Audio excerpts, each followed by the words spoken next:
Right. Morning, everyone. Welcome back to our Morning Cuppa at 8. Hope you can see my slide here. So, looking at the Hang Seng Index, the index is undergoing a rebound right now, eyeing to cross above the 20 days moving average. At this juncture, we still keep a bullish bias on the Hang Seng Index. We keep our stop loss point unchanged at a 200 point level.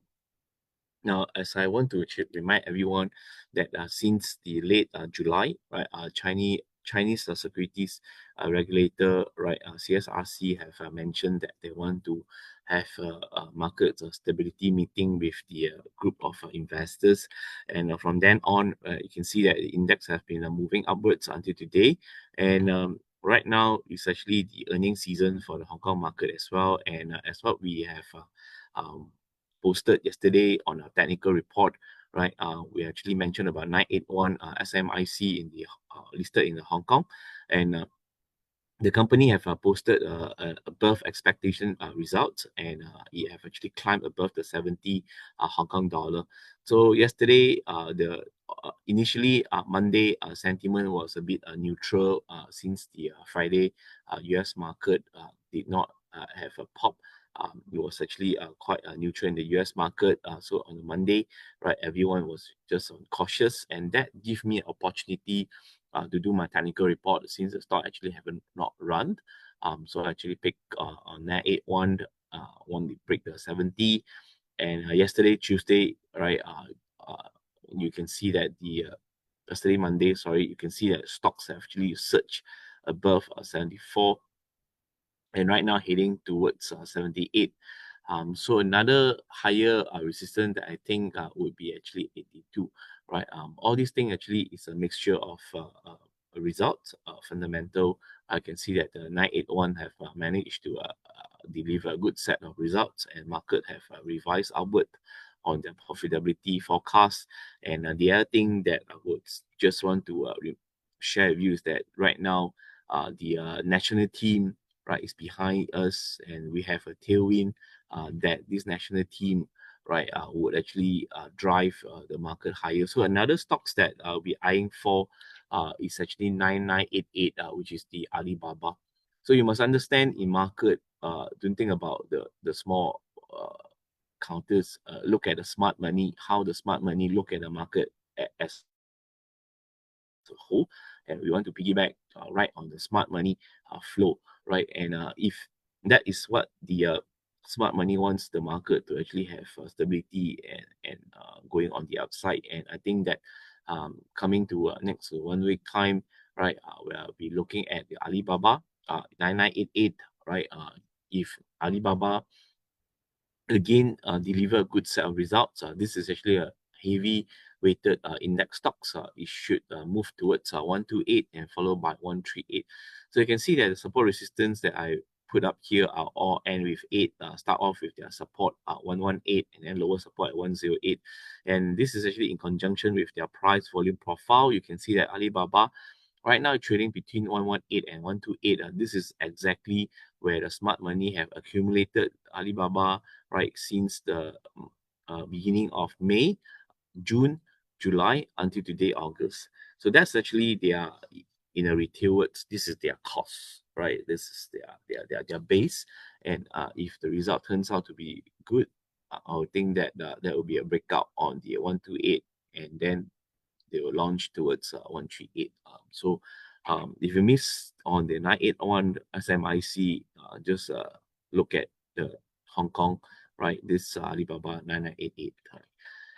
So as for the US market, right, I think sentiment remains bullish, but the market is actually paying attention towards the oil price. As we can see that after Donald Trump have posted in his social media regards the oil, right, oil price have went up to $84 per barrel, right. We still keep a bearish bias on the oil until it breaks the 86 level, right. So I think for the one whole month, oil have been actually moving sideways. But important to point out one phenomenal to everyone is that the commodity market right now is showing a contango.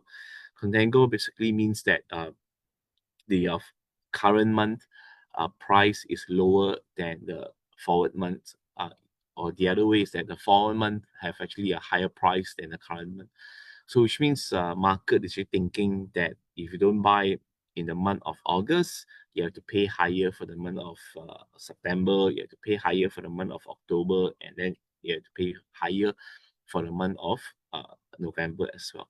So in such that in the contango market, what happened is that the downside risk is low because the spread has become negative, right? If you are buying a negative spread, and then as time comes by, when the futures market converge, then you can actually make a free arbitraging money.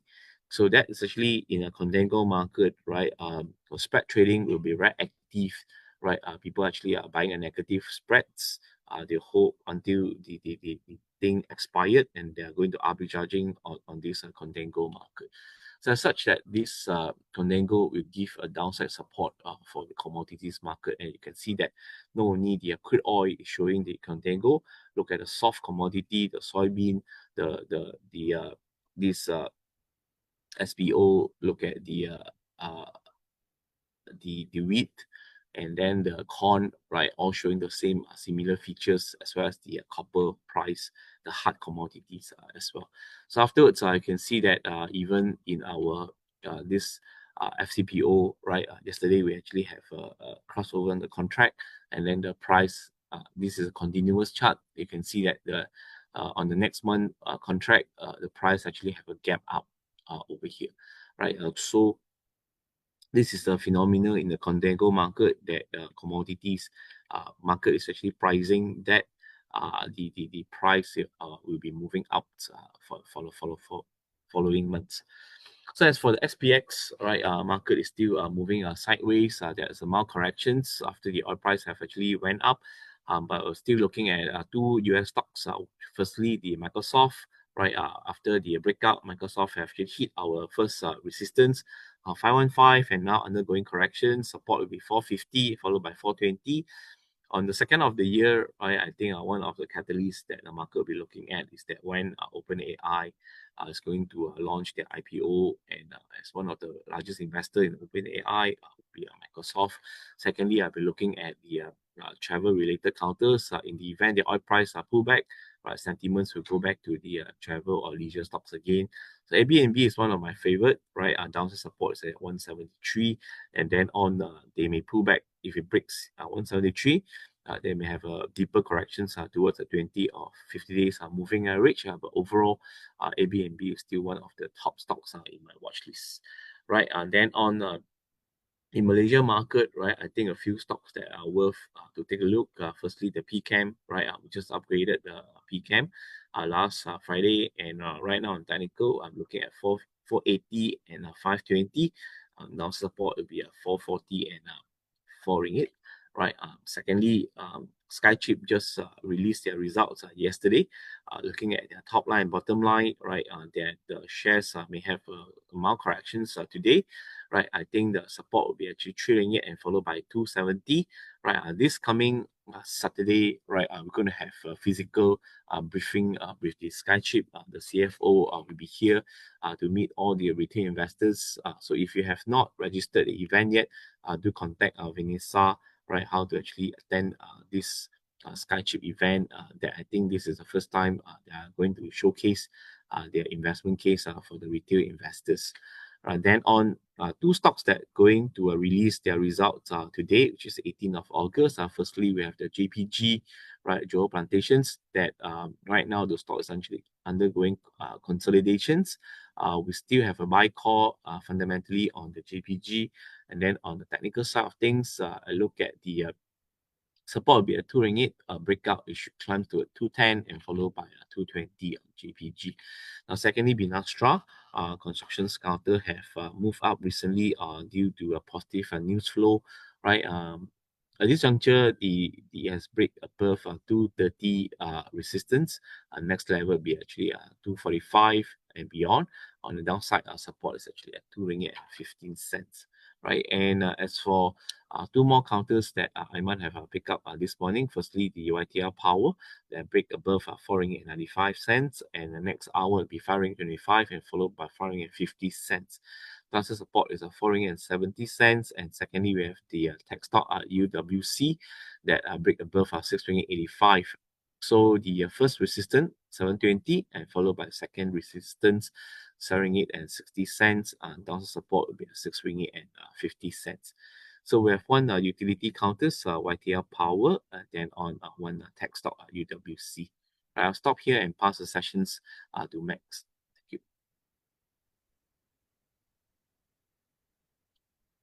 Thank you, Joseph. Morning, everyone. So we have a report on Malakoff that just came out. So this is the first half numbers. First half numbers came below our expectations at about 30% of full year estimates. And the main variance essentially is the high effective rate of about 51% in second quarter. This compared to about 17% a year ago. However, it did meet expectations at 46 of consensus. But we do expect we need further guidance from management in terms of what is the effective tax rate is going to be like in the coming quarters. But aside from that, if you look at Malakoff operationally, revenue did increase about 40%. This mainly due to better contributions coming in from their two coal plants and also higher contribution from their JV and associates line. So from that perspective, the operational side, they were actually came within our expectations, except for the what you call this, the high tax rate. The management has attributed the high tax rate due to the some of the tax expenses that were not some of the expenses that were not tax deductible. Overall, we are still positive on Malakoff. We do expect operations to pick up in the second half, given that one of the rotors turbine that was damaged will start operating this month. And also next year, they'll see a reset on their unscheduled outage rate, means that they'll get their full capacity payments from Tanjung Bin Power. Apart from that, their coal conveyor belt has also resumed operations in June as well. So we do not expect any sort of additional costs to be incurred in the second half. So this means that margins should also improve as well. All in, again, we think the Malakoff, we always view Malakoff as a trading stock. Anytime there's a weakness in terms of operations, it's a good time to accumulate Malakoff. Whenever it comes down to about 80 cents, we see that's a good entry level. And when it reaches about 1 ringgit, I think that's a good time to also take profit. We expect more guidance in terms of the tax rate, but otherwise for next year numbers, we do expect earnings to be better year on year, mainly due to the normalization operations for its Tanjung Bin plants. I'll just stop here and I'll now pass the time to the next presenter. Thank you. Thank you, Max. Good morning, everyone. This is Vanessa from the warrants team. So yesterday we actually have listed some of the new warrants, all right, that I would like to especially mention that we actually had this Empire CB and MTTSL-CC. So these two are actually the IPO counters that was listed this year on the main market. So for Empire CB, the sensitivity is at 1.4 ticks, which is like super sensitive, I would say. So it's actually very it's actually suitable for those who actually wanted to go fast in, fast out. I mean, the investment strategy, and MTTSL-CC as well. All right. So if you look at the exercise price and the underlying price, right, they're actually very close to each other, and this is what we call at the money. So if you are bullish, you can actually consider Empire CB and MTTSL-CC to be in your portfolio. On the other hand, Sunmed Medical, Sunmed CU was also one of the newly listed warrants. Right, so the exercise price was priced at 1.98 ringgit. And if you have been trading warrants and following us, right, you know that a combination of good sensitivity and effective gearing is really important for you to, you know, make money. Okay, the bid price is actually less than 10 cents, so it's currently at yesterday it was at 8 cents. So for all the warrant bid price, it's actually tracking the mother share price. You have to use the price metrics to check on it. All right, so yesterday we from the newly listed underlyings, we actually saw very high traction in Zetrix CDF and also Netgate C21. Right, so Netgate Nike C21 was traded at around 6.8 million units yesterday. Given that the share price has dropped, so the warrant price for Netgate C21 was at 17.5 cents. Right. So, but 17.5 cents, if you would like to compare to some of the warrants that's priced below 10 cents, the absolute price is a bit more expensive. However, it's actually justifiable from the moneyness of this warrant is currently in the money. All right. So another one that I would like to bring your attention to would be CMSBC 88. So Chaya Mata Sarawak Berhad, which is also very close to the exercise price already. Yeah, so it's currently slightly out of the money. Right. So upcoming, we are going to have the Retail Corporate Day that is co-organized by RHB Investment Bank and Bursa, and this is actually the one that Joseph has mentioned. Besides from UM Sunrise Berhad, we do have Skychip Berhad Finance Director Galvin to be there to share with us on their growth and about the company and all. So it's happening on this Saturday at Kiara Bay Sales Gallery, which is located in Kuala Lumpur. And we are going to start the event at 8:45 a.m. So if you would like to join us, please scan this QR code and register yourself, because currently we actually receive very good responses from a lot of people. So I would say that the seats are actually limited for now.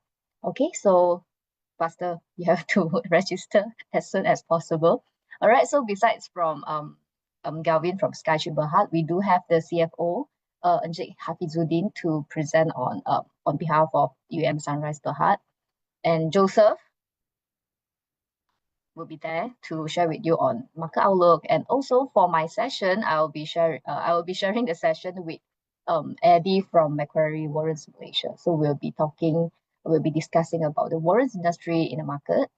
And yeah, so this is a QR code. If you would like to register, just scan here, or you can just go to RHB Morning Kappa Facebook page, and that's a post dedicated to this event. All right, so thank you so much for dialing in. So we hope to see you this Saturday and hope to see you on the market today. All right, so I'll see you tomorrow at 8 a.m. RHB Morning Kappa.